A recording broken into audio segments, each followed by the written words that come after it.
ஆண்டவர்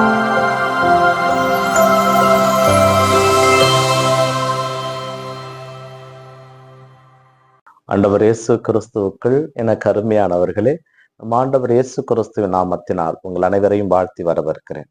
பிரியமானவர்களே, நீங்கள் கடவுளிடம் கேட்கின்ற பொழுது கடவுள் உங்களுக்கு கொடுப்பார் என்ற நம்பிக்கையோடு நீங்கள் கேளுங்கள். நீங்கள் கேட்பதை பெற்றுக்கொள்வீர்கள். கிறிஸ்து இயேசுவில் மிகவும் பிரியமானவர்களே, தவக்காலத்தினுடைய 3வது வாரத்தில் வருகின்ற திங்கட்கிழமை இருக்கின்றோம். இன்றைய வாசக சிந்தனையாக நமக்கு கொடுக்கப்பட்டிருப்பது முதல் வாசகம் 2 அரசர்கள் புத்தகத்திலிருந்து நமக்கு செய்தி கொடுக்கப்பட்டிருக்கிறது. நாமான் என்கின்ற ஒருவர் எலிசா என்கின்ற இறைவாக்கினர் மூலம் தொழுநோயிலிருந்து எவ்வாறு குணப்படுத்தப்படுகிறார் என்கின்ற ஒரு செய்தி. இதிலே நாம் ஒன்றை ஆழமாக யோசித்தோம் என்றால், அந்த எலிசா என்கின்ற இறைவாக்கினர் கூட தன் நாட்டு மன்னரிடம், நீர் ஏன் உமது ஆடைகளை கிழித்துக் கொள்ள வேண்டும், அவனை என்னிடம் அனுப்பு என்று தன்னை அவர் முன் வந்து நான் இங்கே இருக்கிறேன் என்று தன்னை அடையாளப்படுத்திக் கொள்கிறார். அவர் அங்கு யாரிடமும் அடையாளப்படுத்திக் கொண்டதாக அடையாளமாக இருந்ததாக தெரியவில்லை. ஏனென்றால் இறைவாக்கினர்களுக்கு சொந்த ஊரில் மதிப்பு கிடையாது என்று இயேசு இன்றைய நற்செய்தி வாசகத்திலே, லூக்கா நற்செய்தி வாசலே சொல்வது இங்கிருந்து நாம் எடுத்துக்கொள்ள முடியும். ஏனென்றால் அதுக்கு 2 ஓமைகளை, அடையாளங்களை, எடுத்துக்காட்டுகளை இயேசு கிறிஸ்து நற்செய்தி வாசகரை சொல்லுகிறார். நாசரேத்திற்கு போகின்ற இயேசு தொழுகை கூடத்திலே மக்களை பார்த்து சொல்கிறார், உறுதியாக உங்களுக்கு சொல்லுகிறேன், இறைவாக்கினருக்கு சொந்த ஊரில் மதிப்பு கிடையாது என்று சொல்லிவிட்டு 2 அடையாளங்களை சொல்லுகிறார். அதிலே முதலாவதாக 3 வருடம் எலியாவினுடைய காலத்திலே பஞ்சம் உண்டானது. இஸ்ராயலரிடையே பல கைம்பெண்கள் இருந்தார்கள். ஆனால் எலியா என்கின்ற ஒரு இறைவாக்கினர் சாரிபத்தில் இருந்த ஒரு கைம்பெண்ணிடமே அனுப்பப்பட்டார். எலிசாவினுடைய காலத்திலே இஸ்ரவேலிலே பல தொழுநோயாளர்கள் இருந்தார்கள்.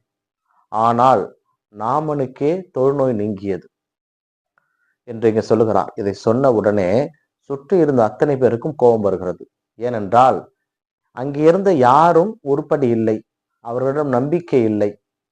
இஸ்ரவேலிடம் யாரிடமும் அனுப்பப்படவில்லை எலியா, சாரிபாத்திலிருந்து ஒரு கைம்பெண்ணிடம் அனுப்பப்பட்டார். ஏனென்றால் இறைவன் தன்னை யாரெல்லாம் ஏற்றுக்கொள்கிறார்களோ, யாரெல்லாம் தன்னை தேடி வருகிறார்களோ, யாரெல்லாம் தன்னை அன்பு செய்கிறார்களோ அவர்களுக்கு ஆசீர்வாதம் வழங்க, சகாயம் வழங்க காத்து கொண்டிருக்கிறார் என்பதுதான் இன்றைய அனைத்து 2 வாசகங்களுடைய கோர்வை. இதைதான் இயேசு மிகவும் தெளிவுபட அழகாக கூறுகிறார். சொந்த ஊரிலே இறைவாக்கினருக்கு மதிப்பு இல்லை. ஏனென்றால் எலியா இருக்கிறார், எலிசா இருக்கிறார். ஆனால் யாரும் அந்த ஊரில் இருந்து அவரிடம் போய் தங்களுடைய தொழுநோய் நீங்க வேண்டும் என்று கேட்கவில்லை.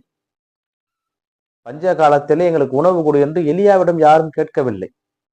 ஆனால் ஆண்டவர் தமக்கு உரியவர்களிடம் அனுப்புகிறார். இந்த நாமான் தேடி வருகிறான், அவர் சொன்னதை செய்கிறான். நாம் எப்பொழுது கடவுள் சொல்வதை செய்கிறோமோ அப்பொழுது கடவுள் நம்மை வழிநடத்துவார். நம் எண்ணங்களை அவர் பார்த்து கொள்வார். நாம் அவரிலே வழி நடக்கின்ற பொழுது நாம் என்ன செய்ய வேண்டும், என்ன பேச வேண்டும் என்பதை அவர் நமக்கு சொல்லிக் கொடுப்பார். கிறிஸ்து இயேசுவில் மிகவும் பிரியமானவர்களே, இந்த தவக்காலத்திலே நாமும் கடவுளுக்கு ஏற்றவர்களாக வாழ வேண்டும் என்றால் நம்மை முழுவதுமாக கடவுளிடம் ஒப்படைத்து விடுவோம். நாம் என்ன பேச வேண்டும், என்ன செய்ய வேண்டும் என்பதை அவர் பார்த்து கொள்வார். ஏனென்றால் இயேசு கிறிஸ்து என்கின்ற மீட்பர் இதற்காகவே நம் மத்தியிலே வந்தார். நாம் யாரும் அழிந்து போய்விடக் கூடாது, நாம் அனைவரும் மீட்பு பெற வேண்டும் என்பதற்காகவே தந்தை கடவுளால் விண்ணிலிருந்து நமக்காக மண்ணகம் அனுப்பப்பட்டவர். அப்படிப்பட்ட கடவுளை நாம் பெற்றுக்கொள்ள வேண்டுமானால் நம்மிடம் இருக்கின்ற குற்றங்களையும், குறைகளையும், பாவங்களையும், பலவீனங்களையும் நினைத்து பார்ப்போம், மனம் அருந்துவோம். இயேசு கிறிஸ்து என்றென்றும் வாழ்த்து பெறுவாராக. ஆமேன்.